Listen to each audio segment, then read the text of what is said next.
I think probably the best job, if I were lucky enough to be an elected politician, and if I were brought in to meet the Taoiseach, if he said to me, Frank, I'm going to make you Minister of State for Public Sector Reform and for the Office of Public Works, I would say, what a wonderful job. The best dream I could possibly imagine. And we're very, very lucky to have the lucky person who has that combination with us to open our deliberations. Of course, he has an anchor responsibility for moving this agenda forward. So could you give a warm welcome, please, to Brian Hayes.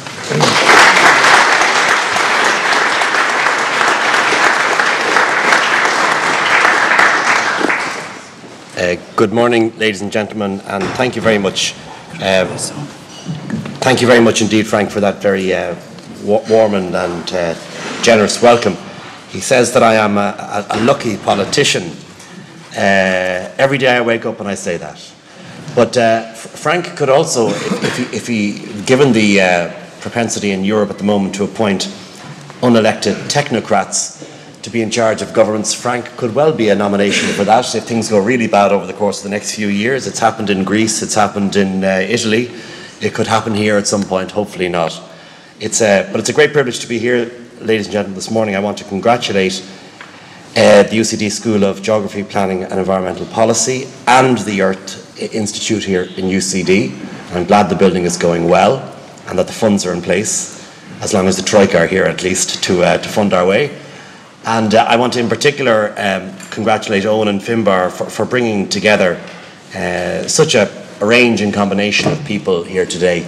I had a chance last night to see the agenda for today, and it's really interesting because I think when we talk about flood policy and our response as government to the situation that develops, we have got to include everyone, and people's perceptions of this issue vary greatly, whether you're an economist or whether you're a scientist or an engineer in the OPW or elsewhere.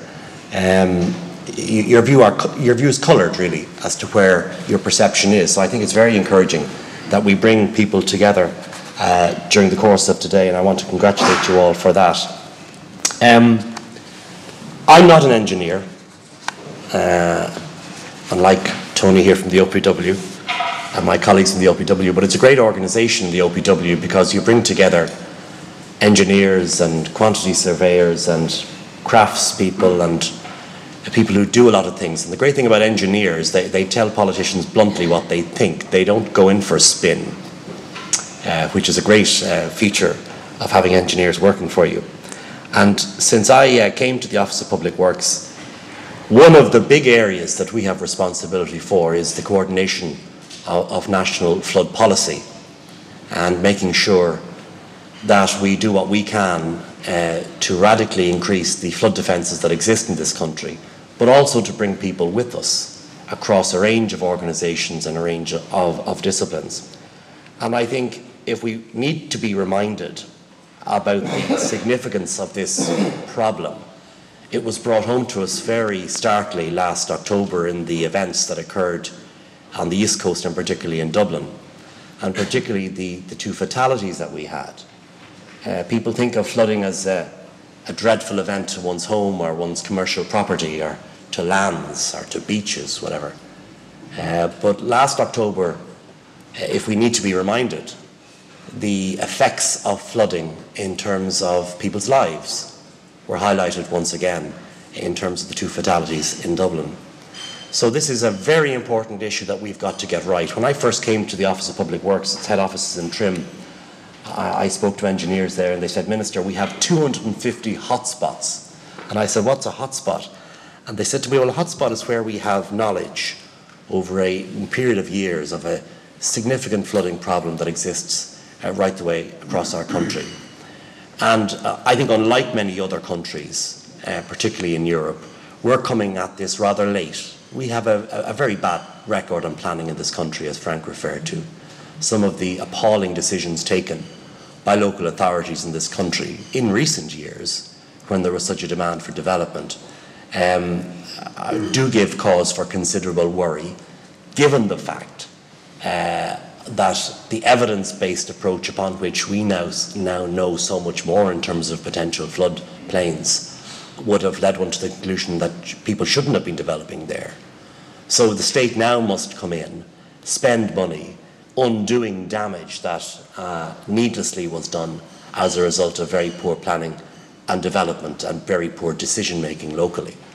So we have a huge role to play, as I said, in coordinating many different groups and organisations as part of our work within the OPW, and we take that very seriously. Now, flooding events over 50 years, I suppose, 50 years ago, flooding events were ostensibly flooding events in agricultural land. Given the urbanisation, the huge developments that have existed right the way across our cities, we now see, of course, that coming right into the heart of urban Ireland. And I don't underestimate the enormous psychological damage that flooding can bring to communities. I spend a lot of my time visiting communities up and down this country. And it's only when you actually visit a community, speak to a householder who has lost his or her possessions and their home, and are out of that home for a period of time, enormous damage, psychological damage, emotional damage is done to that household, to that family.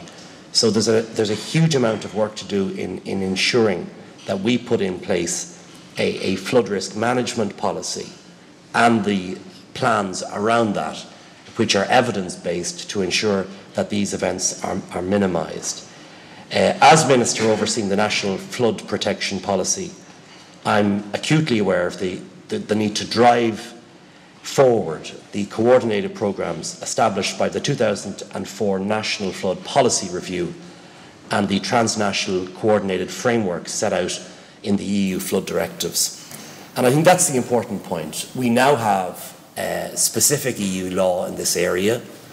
We have absolute responsibilities in bringing forward plans to tally with those directives, and we now intend to do that. And as you're aware, the CFRAMS process is currently underway. Now, CFRAMS, which is this big phrase that I suspect 99.9% of the Irish people have never heard about or no interest in, but the actual words around it are the Catchment Flood Risk Assessment and Management Programme. And what that means is this: we have effectively subdivided the country into 6 river basin catchment areas for the purposes of, in the first instance, having detailed flooding maps around those catchment districts between now and the end of 2013. And then by 2015, developing significant plans around those catchment areas, how we actually address the flooding problems in each of those 6 areas. So our plan between now and 2013 is to develop these maps. We have first the preliminary maps, but they will be written off and agreed by the end of 2013. And then by 2015, we will have the whole country set out in terms of a plan for a period of decades, I presume, depending on, of course, resources where they are. Now, that's crucially important for academics and for people involved in this area, because it is evidence-based, it is an agreement, and it fits in very well with our EU directives and our EU responsibilities here. Now, that's not to say that just because we're doing all this work going around the country, setting out where the risks are in terms of a 100-year event or a 1,000-year event, that's not to say that we're not going to continue our funding between now and 2015 or 2016. That will continue, and I'll say more at the end of my remarks about that. But it means that for the first time ever, we will have a national agreement on where we see flood protection, risk assessment, the maps that are required. And that has one huge effect, and it was brought home to me recently in a visit when I launched the CFRAM pilot programme that we had in East Meath and Fingal. I said to the county manager, what is the effect of having these maps agreed? And he said, the biggest effect, Minister, is this: when local authority members propose a zoning or make comments in relation to planning, all we now have to do is transpose our flood maps, which have been agreed by your department, onto the county development plan or the local area plan, and immediately objections or proposals in terms of developments are put to one side. Now, we did not have that in the past. You could argue the mistakes that were made in the past would not have been made had we got those maps agreed at a national level. But we are going to have that in place now. And that will, I think, revolutionise the way in which we think about planning in this country and how we organise development. So the CFRAMS process currently underway is absolutely crucial in agreeing that national picture, that national framework. I should say as well, our CFRAM programme website, www.cfram.ie, is available, and the preliminary flood risk assessment maps can be found there as we go around the country. I think it's a very useful tool indeed. Can I also say, some commentators have questioned the length of time it's taking for us to develop the CFRAM study. And I think the important issue here is it takes time to get these things right. We will publish a preliminary assessment. We will then get local feedback.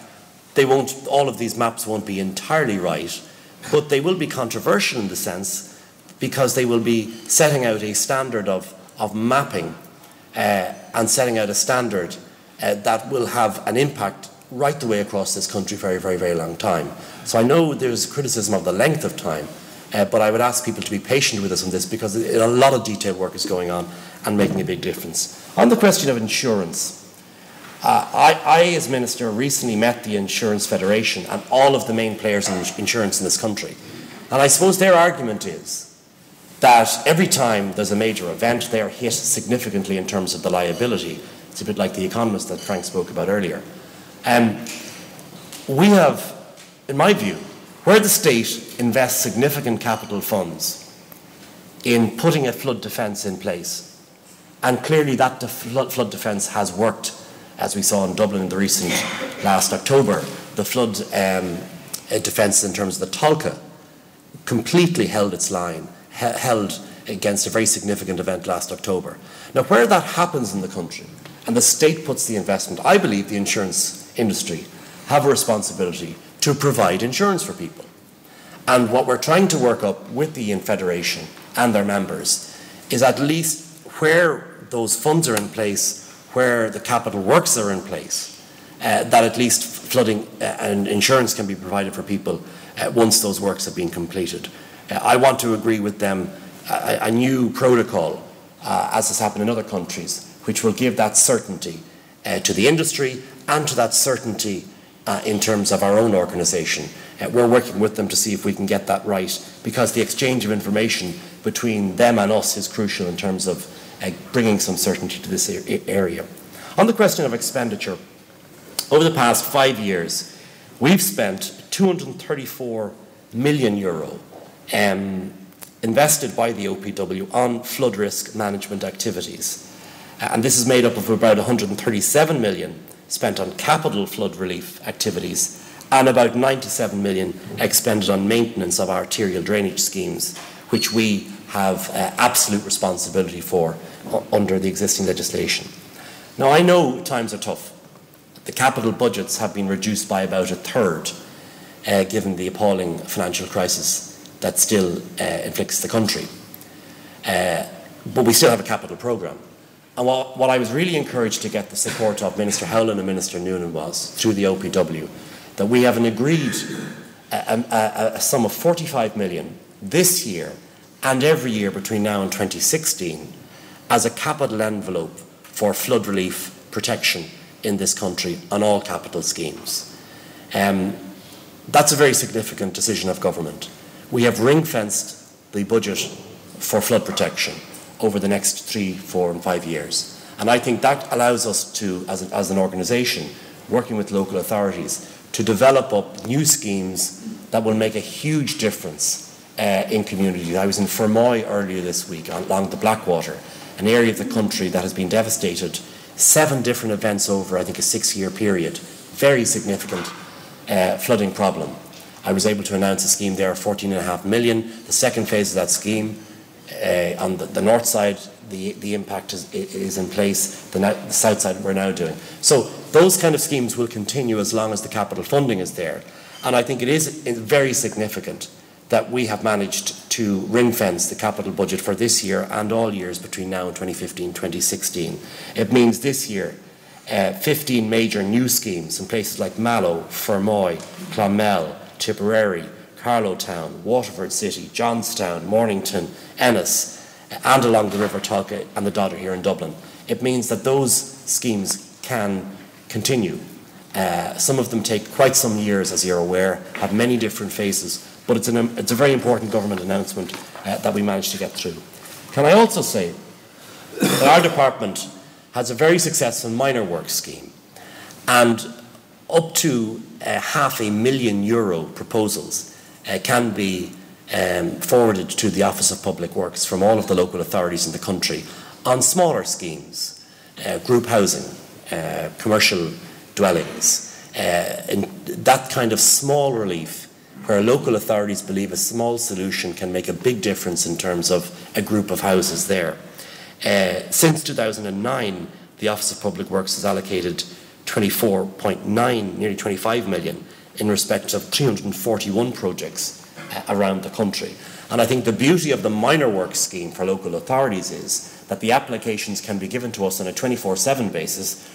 They're turned around in terms of their value. If we see a significant value as a result of doing this work, we will then give the funding to the local authority, and the local authority is the contracting agency for the funds that are to be expended there. So the major works that I referred to, this 15 schemes, and the minor works together add up to about 45 million this year, and each year between now and 2015, 2016, I think it's a significant development. Can I say this? I think it's very important that conferences like this occur around the country. The most important aspect of a public dialogue in relation to flood protection and flood warning in this country must be a dialogue with the public. It's never a problem until it arrives on your doorstep. And that's why we recently launched in the Dodder, the CFRAMS pilot programme there, involving the local authorities affected by the Dodder. And I made the point at each of those launches that public consultation is absolutely crucial. Getting people on side early on, making sure that if we have to build an embankment, if we have to build a flood wall, if we have to argue why development can't happen here as against there, that the public understand this. And I think that is absolutely the most crucial thing. Proper engagement with the public at all stages of this process, from the preliminary maps to the plans and to the delivery and execution of those plans. There is very little point in us spending a significant amount of time and resources working up a plan with the local authority, then to find that all hell breaks loose when you're trying to implement something. And I think that requires public engagement, particularly at a local authority level, when it comes to that. I want to also say as well that the Major Emergency Management Framework has been operating for some years. We play a role in that with the lead agencies, who are in most cases, well, the Department of the Environment is the lead agency, but local authorities. And I saw extraordinary coordination last October. I think we really have improved capacity here. Between the local authorities, the Civil Defence, the Office of Public Works, the Department of the Environment, the Gardaí, the emergency services, working together. Last October, in that dreadful event that occurred, I think we saw an example of that coordination in place. We won't get it right all of the time, and certainly we can always improve that coordination, but at the very least people worked together. And I think the next great phase of the work now is how do we develop some system, an early warning system, which can allow people to be informed of the potential event that could occur. And that's something that I know between Met Air and others we'll be working on over the course of the next few years or so. So public engagement is crucial in this, and coordination of all of the existing bodies.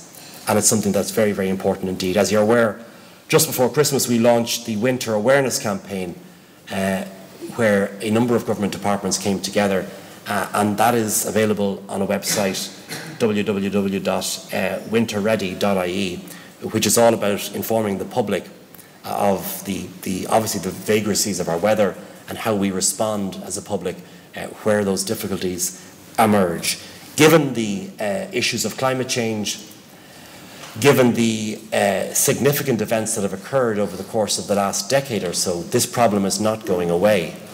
And given also the urbanisation of our society, we have got to be prepared, but we've got to do that in a systematic, evidence-based way. And I've been hugely impressed by my colleagues in the Office of Public Works in the way in which they're involving their work, that kind of slow, dedicated work on preparing for this with a range of organisations. And we need to see that. So I'm very interested in today's conference, in your findings and any recommendations that will come from this. And I hope that we can continue to communicate with each other to ensure that government across all departments, and particularly within the OPW, is fully aware of what is taking place on the ground, and more importantly, the need for change and the need for new policy responses as they emerge. We will not get everything right here, but I think over the course of the last number of years, we're getting there in terms of that coordinated response. And as long as that can continue, allied to the funding capital commitment from government, we will get there, and we will ultimately not solve this problem, but live with this problem in a better way and in a way that is more sustainable for our environment. Thank you very much.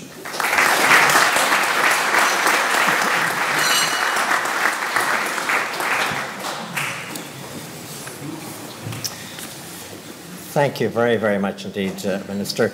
I should have said, by the way, at the outset that we're very grateful to the IRCHSS, which is the research agency essentially that's funding this talk and a number of other series.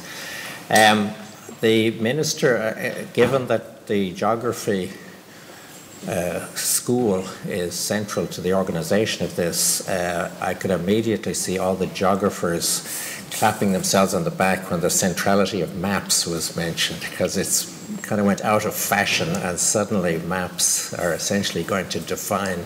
I think there will be huge argument and debate when those maps are published, and it's absolutely critical that those of us who take a strategic view make sure that our voices are heard supporting the proposition, and obviously if they're wrong they should be corrected, but the fundamental proposition is critical. And instead of, as most of us do, sit on our hands and let the kind of major whiners take the central stage, we need to get up there and support this proposition. It's really, really important.